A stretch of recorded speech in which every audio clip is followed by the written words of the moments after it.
Bonjour à tous et bienvenue sur Scales and Fins. Aujourd'hui, on va parler aquariophilie et on va voir ensemble comment bien entretenir son aquarium pour avoir une eau propre, des poissons en bonne santé et un décor toujours impeccable. On parlera de l'entretien des plantes, de la gestion des escargots, du nettoyage du filtre et bien plus encore. Allez, c'est parti!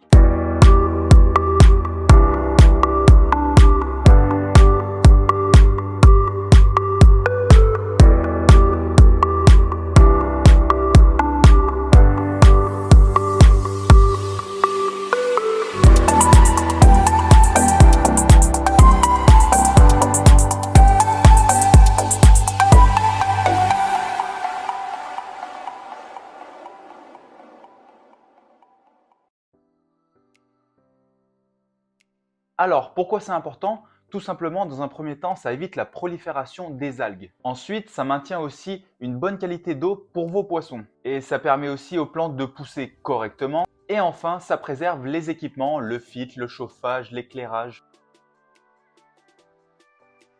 Alors, les outils indispensables à avoir. Dans un premier temps, ça va être un aimant nettoyeur comme ceci pour enlever les algues sur les vitres ou sinon une éponge tout simple spécifique pour l'aquarium. Ensuite, nous avons le ciseau de taille pour plantes pour tailler sans abîmer. Bien évidemment, nous avons l'aspirateur de gravier pour enlever les déchets de fond. Ensuite, nous avons besoin d'une épuisette pour enlever les déchets de fond, les escargots. Nous avons aussi besoin d'un seau dédié au changement d'eau. Pour la partie un tout petit peu plus technique, nous allons avoir besoin de tests d'eau pour vérifier le pH, les nitrates, les nitrites et aussi le GH et le KH. Et enfin, une toute dernière chose, la brosse pour nettoyer les filtres. Alors, vous avez trois façons de nettoyer vos vitres. La première, comme je vous l'ai présenté juste avant, vous avez l'aimant nettoyeur qui est simple et rapide. Sinon, vous avez le grattoir ou bien une carte, comme vous pouvez voir, une carte sans puce qui est plus efficace pour les algues coriaces. Et sinon, vous avez une éponge spéciale aquarium. Alors, quelques conseils pour éviter les algues. Le premier que je peux vous donner, c'est de ne pas laisser l'aquarium à la lumière directe. Le deuxième, ça va être par rapport à l'éclairage. Il va falloir réguler l'éclairage entre 8 heures et 10 heures par jour grand maximum. Et enfin, vous pouvez introduire des escargots ou des poissons mangeurs d'algues tels que Otocinclus ou Neretina. Alors, pourquoi tailler les plantes? Eh bien, tout simplement, dans un premier temps, ça évite qu'elles envahissent l'aquarium. Ensuite, ça permet aussi une meilleure circulation de l'eau et de la lumière. Et enfin, ça stimule la croissance et empêche la pourriture des feuilles mortes. Alors, comment tailler correctement vos plantes? Alors, les plantes à tiges sont vraiment très faciles. Il vous suffit de couper à peu près à mi-hauteur et de les replanter. Ensuite, vous avez les plantes gazonnantes, comme par exemple Hemianthus ou Eleocharis, qu'il faut tailler à ras.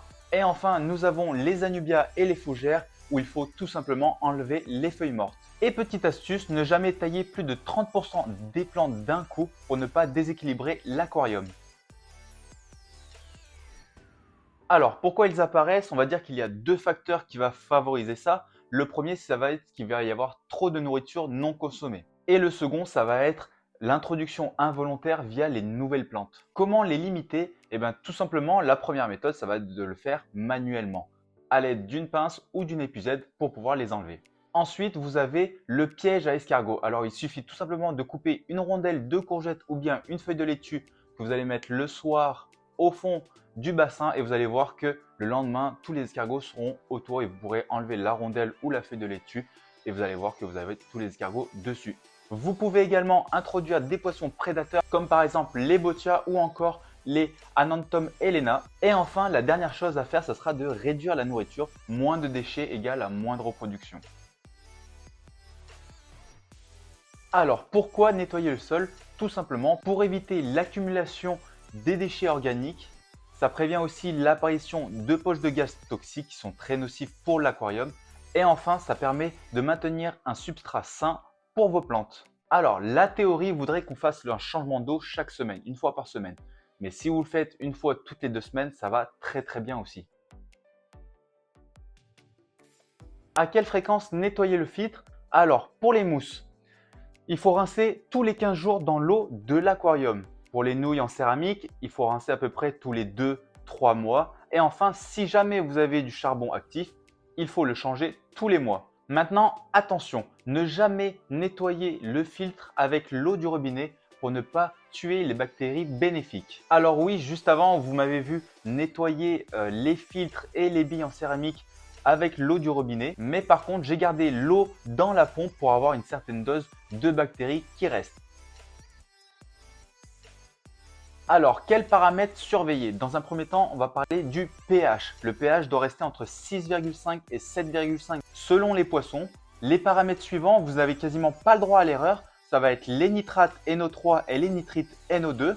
Donc pour les nitrates, vous devez être inférieur à 25 mg par litre. Et pour les nitrites, vous devez être à 0 mg par litre. Et enfin, vous avez les paramètres GH et KH.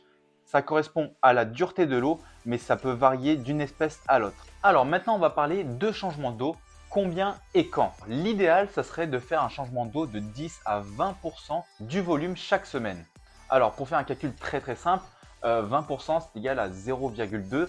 Donc vous multipliez votre litrage de votre aquarium par 0,2 et ça vous donnera le nombre de litres à changer. Donc moi par exemple, personnellement, j'ai un 120 litres. Donc 120 litres fois 0,2, ça me donne 24 litres. Et là, moi personnellement, j'arrondis au-dessus. Du coup, ça me donne un 30 litres. Je change 3 seaux de 10 litres et ça fait très bien l'affaire. Après chaque changement d'eau, n'oubliez pas d'ajouter un conditionneur d'eau si elle contient du chlore et aussi de rajouter un petit peu d'engrais pour vos plantes. Dans un premier temps, vous devez vérifier votre chauffage. Vous devez avoir une eau stable à peu près entre 24 et 26 degrés. Personnellement, derrière, j'ai la chance d'avoir une rampe double néon qui va permettre de chauffer quand même un petit peu l'eau et ça me permet d'avoir une eau à 25 degrés tout le temps. Sinon, vous devez investir dans un petit chauffage comme ceci pour avoir une eau à la température idéale pour vos poissons. Ensuite, vous devez vérifier l'éclairage, enlever le dépôt de calcaire s'il y en a. Et enfin, contrôler le système de CO2. Si vous avez une bouteille de CO2, vérifiez la bouteille pour voir si c'est nécessaire de la remplir ou non. Et voilà, vous avez maintenant toutes les clés pour entretenir votre aquarium comme un pro. Un bon nettoyage des vitres, du filtre, des plantes et du sol permet d'avoir un bac toujours en bonne santé. Si cette vidéo vous a été utile, n'hésitez pas à liker, vous abonner pour plus de conseils aquariophiles. Je vous laisse maintenant sur une petite vidéo bonus sur le nettoyage de l'aquarium. À savoir que pour un aquarium 220 litres, il va falloir à peu près entre 40 minutes et 1 heure de nettoyage. Et bien évidemment, plus l'aquarium est grand, plus ça va vous demander du temps. À bientôt sur Scales & Fins.